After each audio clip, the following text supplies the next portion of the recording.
वाल्मीकि रामायण में आपको यह कहीं भी उद्धरण नहीं मिलेगा कि कभी भी राम के अयोध्या वापस आने पर अयोध्या वासियों ने कुछ दीप जलाकर कोई उत्सव जैसी चीज नष्ट कर ही वे ब्राह्मणवाद को यहाँ पर स्थापित कर सकते थे और ब्राह्मण के पेट की भरपाई हो सकती थी।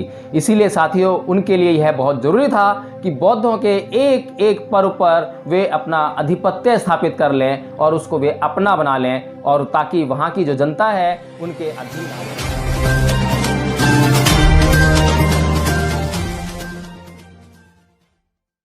जय भीम, नमो बुद्ध। साथियों, जैसा कि हम जानते हैं कि दिवाली का पर्व है और दीपावली को हिंदुओं का एक प्रतिष्ठित त्यौहार माना जाता है, जिसको हिंदू लोग बहुत ही हर्षोल्लास से मनाते हैं।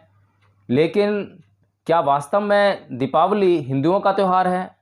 क्या वास्तव में जो दीपावली के बारे में कहा जाता है और आज तक हम पढ़ते आए हैं कि दीपावली का संबंध राम से है, क्योंकि राम इस दिन 14 वर्ष का वनवास पूरा करके रावण को हराकर इस दिन वो अयोध्या लौटे थे और अयोध्या वासियों ने उनके आने की खुशी में हर्षोल्लास मनाते हुए दीपोत्सव मनाया था, यानी कि दीप जलाए थे। तो साथियों, क्या इन बातों में कुछ सच्चाई है? क्या यह कहानी जो हमें आज तक इतिहास की किताबों में पढ़ाते आए हैं स्कूलों में, क्या उसमें कोई दम है? आइए एक जांच करते हैं, देखते हैं कि क्या वास्तव में दीपावली का संबंध राम से है या यह एक मनगढ़ंत कहानी गढ़कर दीपावली को हिंदू का त्यौहार बताकर या किसी और का त्यौहार या किसी और का उत्सव उनसे छीनकर अपना लिया गया है। साथियों, सबसे पहले मैं बात करूंगा कि पूजा की, क्योंकि जिसकी पूजा होती है उसका ही कनेक्शन उस त्यौहार से, उस उत्सव से होता है। अगर मैं दीपावली की बात करूं तो दीपावली के दिन हिंदू लोग कभी भी राम की पूजा नहीं करते हैं। वे उस दिन रात को लक्ष्मी की पूजा करते हैं और ऐसा मानते हैं कि उस दिन लक्ष्मी घरों में आती है और धन देकर जाती है। इसीलिए वे लोग अपने घर के दरवाज़ों को भी खुला रखते हैं, तिजोरियां खुली रखते हैं। साथियों, यह अंधविश्वास तो है ही, और अंधे लोग, अंधश्रद्धालु, अंधविश्वासी लोग इसका पूरी तरह से अनुकरण करते हुए हमने देखे हैं। और इस दिन पूरे दिन लोग जुआ भी खेलते हैं और इस दिन हर तरह का वह अनैतिक कार्य करते हैं जिसे कि मानव सभ्यता पर कलंक ही कहा जा सकता है। तो साथियों, इस दिन राम की पूजा कहीं नहीं होती है, इस दिन लक्ष्मी पूजा होती है। इससे यह साबित होता है कि हिंदुओं का यह त्यौहार राम से नहीं बल्कि लक्ष्मी संबंधित है। साथियों, इसके अलावा यदि हम विचार करें तो दशहरा का जो दिन पड़ता है, दशहरे के बाद दीपावली 20वें दिन पड़ती है। साथियों, ये 20 दिन का क्या जंजाल है? आखिर ये 20 दिन का क्या खेल है? क्या राम को श्रीलंका से अयोध्या आने में 20 दिन लगे? साथियों, 20 दिन कैसे लगे? और ये 20 दिन अगर लगे हैं तो इसका क्या क्या विवरण कहाँ कहाँ दिया हुआ है, ये इसके लिए कौन से ग्रंथ हैं, ये कोई भी ब्यौरा आपको नहीं मिलता है। साथियों, वाल्मीकि रामायण में एक दिन का भी ब्यौरा नहीं है। उसमें तो सिर्फ इतना लिखा है कि यहाँ से श्री राम उस पुष्पक विमान में बैठे और अयोध्या पहुँचे। साथियों, हद से हद यह 1 दिन का, 2 दिन का या 3 दिन का कार्य हो सकता है, इससे अधिक का यह कार्य नहीं हो सकता है, क्योंकि हम जानते हैं कि लगभग 3000 किलोमीटर दूर यहाँ से श्रीलंका पड़ती है। और अगर श्रीलंका 3000 किलोमीटर दूर पड़ती है तो कितनी गति से एक व्यक्ति पैदल चले तो उस दूरी को प्राप्त कर सकेगा। साथियों, अगर कोई व्यक्ति 10 किलोमीटर प्रति घंटा की स्पीड से चलता है और रोज अगर वह 10 किलोमीटर की स्पीड से 10 घंटा चलता है तो 100 किलोमीटर एक दिन चल लेता है। साथियों, इस तरह से वह 20 दिन में 2000 किलोमीटर की यात्रा तय कर सकता है। लेकिन साथियों, श्री राम तो पुष्पक विमान से आए थे, तो जाहिर सी बात है कि उस पुष्पक विमान की जो गति है वो कम से कम मनुष्य की जो साधारण गति है उससे कई गुना ज़्यादा होगी। तो साथियों, कहीं भी किसी भी हाल में 20 दिन श्रीलंका से अयोध्या आने तक हमें नहीं लगता कि लग सकते हैं। लेकिन साथियों, यह 20 दिन का आखिर खेल क्या है? ये खेल है कि इतिहास को छुपाना और इतिहास में मनगढ़ंत कहानियां लिखकर उस इतिहास को नष्ट करना, जो कि भारत का गौरव है, भारत के लोगों के लिए एक गौरवशाली गाथा है। साथियों, जैसा कि हम जानते हैं कि जो दशहरा है वह विजयदशमी का उत्सव है, वह बौद्धों का एक गौरवशाली उत्सव है। साथियों, दशहरे के दिन सर्वकालिक सर्वश्रेष्ठ सम्राट अशोक ने तलवार को त्याग कर करुणा को अपनाया था और उन्होंने करुणा के बल पर इस संसार को जीतने का महानतम कार्य करके दिखाया था। साथियों, उसके बाद जब सम्राट अशोक धम्म में दीक्षित हो गए, उन्होंने धम्म का अनुसरण किया, धम्म का अध्ययन किया, तो उन्हें ज्ञात हुआ कि तथागत बुद्ध और उनके श्रेष्ठ भिक्षुओं ने कुल 84,000 गाथाएं कही थी और 84,000 गाथाएं या उपदेश दिए थे। साथियों, जिनमें से कि 2,000 गाथाएं या उपदेश बुद्ध के श्रेष्ठ भिक्षुओं के द्वारा दिए गए थे। तो साथियों, उस महानतम शासक सम्राट अशोक के मन में आया कि क्यों ना इन 84,000 उपदेशों को किन्हीं स्तंभों पर शिलालेखों के जरिए इसको जो है इतिहास बनाया जाए। साथियों, उनके टाइम में लगभग 84,000 गांव थे। उन्होंने प्रत्येक गांव में कोई शिलालेख, कोई स्तंभ या कोई चैत्य बनवाकर उन उपदेशों को, उन देशनाओं को वहां पर लिखवाने का कार्य किया। साथियों, जिस दिन यह कार्य पूरा हुआ उस दिन सम्राट अशोक को यह उत्सव के रूप में मनाना था। लेकिन साथियों, बौद्धों के इतिहास में यह एक काला दिन भी माना जाता रहा था, क्योंकि इस दिन बुद्ध के श्रेष्ठ भिक्षु, उनके धम्म सेना नायक मौदगल्यायन की सैनियों के द्वारा हत्या कर दी गई थी। साथियों, यह कार्तिक की अमावस्या की रात थी जिस दिन मौदगल्यायन की जैनियों के द्वारा हत्या की गई थी। लेकिन साथियों, बुद्ध के धम्म में शोक के लिए कोई स्थान नहीं है। परिवर्तन को ही सर्वश्रेष्ठ माना गया है और परिवर्तन को शाश्वत सत्य माना गया है। इसीलिए बुद्ध कभी भी शोक करने के लिए नहीं कहते हैं, जो हुआ है उसको लांघ कर आगे बढ़ने के लिए कहते हैं, क्योंकि परिवर्तन अपना मार्ग कभी भी अवरुद्ध नहीं करता है। तो साथियों, इसीलिए इस कलंक को धोने के लिए यह जो एक शोक का दिन बौद्धों के इतिहास में लिखा गया था, उसको मिटाने के लिए सम्राट अशोक ने यह निर्णय लिया कि आज इस दिन को गौरवशाली दिन बनाएंगे और जो 84,000 स्तंभ या चैत्य या शिलालेख लिखवाए गए हैं उनका आज समारोह मनाया जाएगा। इसीलिए साथियों, उस दिन दीपों के द्वारा उस रात को उजियारा किया गया, अंधकार को मिटाया गया और इस तरह से साथियों, यह दिन बौद्धों के इतिहास में दीपदानोत्सव के रूप में मनाया जाने लगा। लेकिन साथियों, जैसे कि हिंदुओं के पास अपना कोई त्यौहार नहीं है,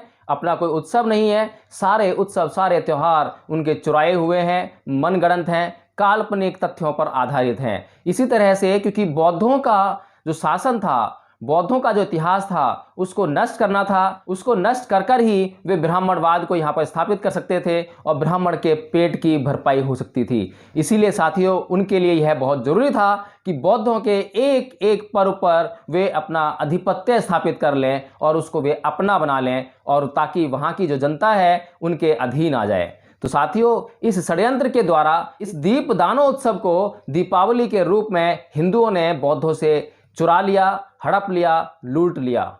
इसके अलावा साथियों, वाल्मीकि रामायण में आपको यह कहीं भी उद्धरण नहीं मिलेगा कि कभी भी राम के अयोध्या वापस आने पर अयोध्या वासियों ने कुछ दीप जलाकर कोई उत्सव जैसी चीज मनाई है। साथियों, इसके अलावा अल बरूनी का जो भारत है, अल बरूनी एक इतिहासकार रहा है, उसने किताब लिखी, भारत के इतिहास को उसमें समेटा, संजोया और भारत के इतिहास को, भारत के लोगों को बताने का कार्य किया। साथियों, वह लिखता है कि इस दिन लक्ष्मी जो कि 7वें पाताल में रहती है, वह राजा बलि को एक दिन के लिए मुक्त करती है ताकि वह संसार में जा सके। इस तरह से यह त्यौहार बलि का राज्य या बलि का आधिपत्य के रूप में मनाया जाने लगा।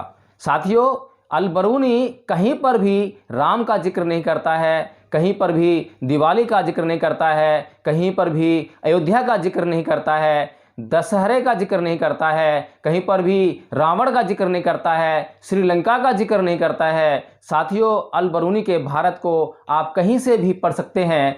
साथियों, जो सम्राट अशोक के द्वारा 84,000 स्तंभों पर या शिलालेखों पर जो ये उपदेश या देशनाओं का जो उत्कीर्णन किया गया, साथियों, यह श्रीलंका के महान ग्रंथ दीपवंश में उल्लिखित है। साथियों, इसको कोई भी व्यक्ति अपनी आंखों से देख सकता है, इसको पढ़ सकता है, इसका चिंतन मनन कर सकता है। साथियों, इतिहासकारों ने इस देश के इतिहास को, इस देश के सच्चे इतिहास को मिटाने का भरसक प्रयास किया है, लेकिन साथियों, उन झूठे इतिहासकारों के बाद सच्चे इतिहासकार भी इस भारत भूमि पर आए। भारत में जब अंग्रेज आए तो भारत की भूमि की खुदाई शुरू हुई, और भारत की भूमि की जो खुदाई शुरू हुई उसमें सत्यतापूर्ण उन तथ्यों को पेश किया गया, उन शिलालेखों को पेश किया गया जो भारत की भूमि से निकल कर आए। साथियों, इस तरह से पहली बार भारत के लोगों को और पूरी दुनिया को यह एहसास हुआ, इस बात का पता चला कि भारत भूमि ब्राह्मणों की भूमि नहीं है, भारत भूमि पूरी तरह से बुद्ध की भूमि है।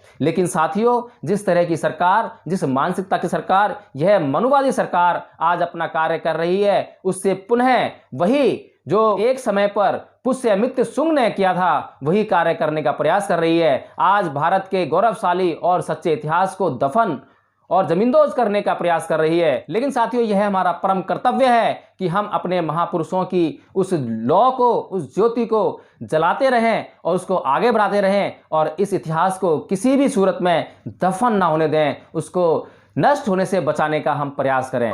यदि आपको इतिहास की जानकारी नहीं है तो इसका मतलब यह नहीं है कि आप ब्राह्मण के द्वारा प्रायोजित और ब्राह्मण के द्वारा बताए गए किसी भी बात को मान लें, किसी भी त्योहार को अपना लें, किसी भी उत्सव को मनाने लग जाएं। साथियों, अपनी बुद्धि, अपने विवेक का प्रयोग करें, आप इतिहास का अध्ययन करें, आप हमारे महापुरुषों के द्वारा लिखी गई किताबों का अध्ययन करें, उनके द्वारा दिए गए प्रकाश का इस्तेमाल करें, अपने ज्ञान की ज्योति को आगे बढ़ाएं, और इस तरह से भारत के सच्चे इतिहास के दर्शन करके भारत के सच्चे उत्सवों को मनाने का काम करें। साथियों, हमें जानना होगा कि किस तरह से हमारे पूर्वजों की हत्याएं कर कर उन पर उत्सव मनाए गए, और वही उत्सव यह ब्राह्मण हमसे मनवाने का कार्य करता है। साथियों, ऐसा कौन सा जलील और कलंकित व्यक्ति होगा जो अपने महापुरुषों के अपमान पर, महापुरुषों की हत्याओं पर उत्सव मनाने का कार्य करेगा। लेकिन साथियों, यह भारतवर्ष की भूमि है जहां के लोग अपने पूर्वजों के हत्याओं पर, अपने पूर्वजों के अपमान पर उत्सव मनाने का कार्य करते हैं। साथियों, यह वे कार्य अनजाने में करते हैं, लेकिन साथियों, यदि उन्हें यह जानकारी हो जाए, यह पता लग जाए, तो वे इन उत्सवों को मनाने से इनकार कर देंगे, वे इन उत्सवों को मनाना बंद कर देंगे। साथियों, यह हमारा कर्तव्य है कि हमें जितनी जानकारी मिलती जाए हम उस जानकारी को सभी लोगों में बांटते जाएं, लोगों को जागरूक करते जाएं, और उनको ऐसा कुकृत्य करने से रोक सकें। उनको रोकने का कार्य हमें करना ही होगा साथियों। और साथियों, यह जो ब्राह्मणवाद है, यह इस देश में असमानता का द्योतक है, यह इस देश में असमानता का प्रचार करता है। यह कितना भी सुधारवादी दृष्टिकोण क्यों ना अपना ले, इसके भीतर कितने भी सुधारवादी महापुरुष क्यों ना पैदा हो जाएं, लेकिन वे कभी भी इस वर्ण व्यवस्था का विरोध नहीं करते हैं। वे हमेशा वर्ण व्यवस्था को बनाकर ही सुधारवादी कार्य करते हैं। साथियों, हमने देखे हैं स्वामी विवेकानंद, साथियों हमने देखे हैं दयानंद सरस्वती, साथियों हमने राजा राम मोहन राय जैसे लोग देखे हैं जिन्होंने हिंदुओं की कुप्रथा, सती प्रथा का विरोध करके उसके खिलाफ अंग्रेजों से कानून बनाने का महानतम कार्य किया। लेकिन साथियों, कभी भी हिंदू धर्म का जो आधार है वर्ण व्यवस्था, उसके खिलाफ कोई भी यह महान सुधारक नहीं बोला है। साथियों, हर एक महान सुधारक ने हिंदू धर्म का वर्ण व्यवस्था को आधार बनाते हुए ही अपने सुधार कार्य को किया है। साथियों, यह जो वर्ण व्यवस्था है यह असमानता की द्योतक है, असमानता पर आधारित है। इसको नष्ट किए बगैर इस देश में समानता कभी भी स्थापित नहीं हो सकती है। साथियों, हमें ब्राह्मण के द्वारा प्रायोजित, ब्राह्मण के द्वारा बताए गए किसी भी उत्सव को मनाने से प्रथम दृष्टि में ही इंकार कर देना चाहिए, क्योंकि हमें पता है कि ब्राह्मण कभी भी कोई कार्य निस्वार्थ होकर नहीं करता है, मानव कल्याण के लिए नहीं करता है। वह हर एक कार्य को स्वार्थपूर्ण या स्वार्थ से प्रेरित होकर करता है, वह अपने कल्याण के लिए करता है, चाहे उसमें अन्य लोगों का, संसार भर का अकल्याण क्यों ही ना छुपा हो। साथियों, हमने इतिहास में देखा है कि अपना कल्याण करने के लिए इस ब्राह्मण वर्ग ने किस तरह से इस देश को गुलाम तक बनवा डाला है। साथियों, इसलिए मेरा आपसे अनुरोध है कि आप किसी भी सूरत में इन त्योहारों को मनाना बंद करें और अपने सच्चे और अच्छे त्योहारों को आप पहचानें, जानें और उनको मनाना शुरू करें। जय भीम, नमो बुद्धाय। साथियों, अपना चैनल, आपका चैनल, समाज का चैनल, देश का चैनल एनबी न्यूज 24/7 को आप लाइक करें, सब्सक्राइब करें और ज्यादा से ज्यादा इसकी वीडियो को शेयर करें, ताकि हर खबर को मैं आप तक आसानी से